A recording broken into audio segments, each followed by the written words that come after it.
నమస్తే, welcome to the point. జీవ గడియారం బయో క్లాక్ గురించి వినే ఉంటారు కదా. మన శరీరంలో మరీ ముఖ్యంగా మన మెదడులో ఉంటుంది ఈ బయో క్లాక్.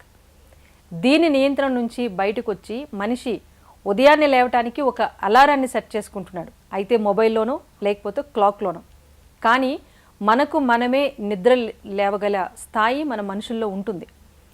సాధారణంగా ఫర్ ఎగ్జాంపుల్, రాత్రి నిద్రపోయే ముందు ఉదయాన్నే 4:30 గంటలకు లేవాలి అని చెప్పేసి 5 నిమిషాల వ్యవధిలో ఒక 3 నుంచి 5 సార్లు మనం చెప్తే కనుక ఆటోమేటిక్గా ఉదయాన్నే మనం భుజం తట్టి మరీ ఎవరో లేపినట్టుగా మనకు మెలకువ వస్తుంది. సో ఇలా జరిపే ప్రక్రియ అనేది మన మెదడులోనే ఉంటుంది. Let me explain. మెదడులో హైపోథాలమస్ అనేది ఉంటుంది. అందులో సుప్రాకయాస్మాటిక్ న్యూక్లియస్ అనే ఒక ప్రాంతం ఉంటుంది. ఇందులో ఉండే సర్కాడియన్ రిథమ్ అనేది ఉంటుంది. అంటే మనం 24 గంటలు ఒక రోజుకు అని నిర్దేశించుకుంటున్నాం కనుక ఈ 24 గంటల్లో ఏ అవయవాలు ఏం చేయాలి, మన జీవక్రియలు ఎలా ఉండాలి, వీటికి సంబంధించి ఆ చిన్ని భాగం అనేది మొత్తం మనిషిని నియంత్రిస్తోంది. కానీ మనం ఈ పరుగుల ప్రపంచంలో ఉన్నాం కనుక వాటన్నింటిని మరిచిపోయి డిపెండెంట్గా ఇలాంటి ఆర్టిఫిషియల్ మొబైల్ ఫోన్స్ మీద, క్లాక్స్ మీద మనం ఆధారపడుతున్నాం. సో ఒక్క ఉదయాన్నే మేలుకొలిపే విషయం, అలారం విషయంలోనే కాదు, చాలా విషయాలు అనమాట. ఏదైనా ఒక పని మనం చేయాలంటే మనం డేటా రూపంలో నోట్ చేసుకుంటాం. కానీ మన మెదడుకు 3 నుంచి 5 సార్లు చెప్తే ఆటోమేటిక్గా మన మెదడులో ఉండే ఆ సర్కాడియన్ రిథమ్ అనేది ఒక క్రమ పద్ధతిలో పనిచేసి ఆ పర్టికులర్ టైంలో మనకు గుర్తు చేస్తుంది. ఈ అంశం మళ్ళీ ఇప్పుడు ఎందుకు వార్తల్లో నిలిచింది అంటే, ఈ జీవ గడియారానికి సంబంధించి, అంటే ఏదైతే చెప్పానో సుప్రాకయాస్మాటిక్ న్యూక్లియస్ అని, దీని మీద ఇప్పుడు కూడా సైన్స్కి కూడా అంతు చిక్కని ఒక పదార్థం, ఒక కణం అనేది మనిషి మెదడులో ఉంది. దానిపైన ఎన్నో పరిశోధనలు జరుగుతున్నాయి.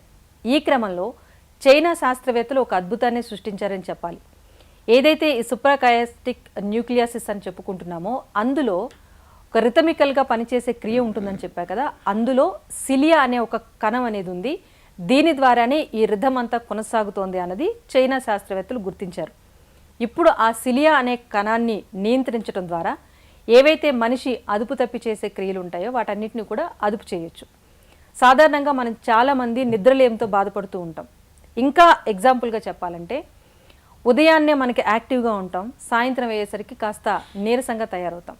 ఉదయాన్నే మన కంటిలో ఉన్న రెటీనా పైన సూర్యకాంతి పడినప్పుడు ఆటోమేటిక్గా మన మెదడులో ఉన్న ఈ పర్టికులర్ భాగాలు యాక్టివ్ అయ్యి రోజంతా కూడా యాక్టివ్గా ఉండేటట్టు చేస్తాయి. అందుకనే చాలామంది ఇప్పుడు మొబైల్ ఫోన్లో నైట్ టైం చూడటం అలవాటు చేసుకుంటున్నారు. కానీ మన మెదడులో ఉండే ఈ సుప్రాకయాస్మాటిక్ న్యూక్లియస్ ఈ మొబైల్ తాలూకా లైటింగ్నే సూర్యకాంతిగా భావించి మనల్ని మెలకుగా ఉంచేస్తోంది. చాలామంది నిద్రపోయే ముందు మొబైల్ ఫోన్ చూడటం వల్ల వాళ్ళు నిద్ర రాకుండా ఉండటానికి, అంటే నిద్రలేమికి కారణంగా ఇది కూడా చెప్పుకుంటున్నారు.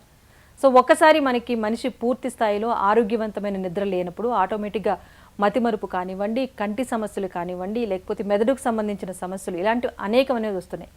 దీన్నే సెల్ ఫోన్ సిండ్రోమ్గా కూడా డాక్టర్స్ చెప్తున్నారు. అందుకనే ఒక ఆర్టిఫిషియల్ లైటింగ్ని మన మెదడుకు అలవాటు చేయడం కంటే కూడా అలవాటు చేసుకోక తప్పని పరిస్థితుల్లో ఇబ్బందులు పడుతున్న వారికి కూడా ఈ సిలియా కణంని కంట్రోల్ చేయడం ద్వారా, లేకపోతే ఈ సిలియా కణం అనేది సర్కాడియన్ రిథమ్ను కంట్రోల్ చేస్తుందనే విషయాన్ని చైనా శాస్త్రవేత్తలు గుర్తించారు కనుక దానిపైన మరిన్ని పరిశోధనలు చేస్తే కనుక మన మెదడును పూర్తిగా మన కంట్రోల్లోకి తెచ్చుకోవచ్చు. ఎప్పుడైతే ఇలాంటి మెదడు కంట్రోల్ తప్పటం వల్ల వచ్చే అనారోగ్య సమస్యలు ఉన్నాయో వాటన్నింటికి కూడా చక్కని పరిష్కారం కూడా భవిష్యత్తులో లభించబోతోంది. ఏదేమైనా అంతు చిక్కని మనిషి మెదడుపై మరిన్ని ప్రయోగాలు జరగాలని ఆశిద్దాం.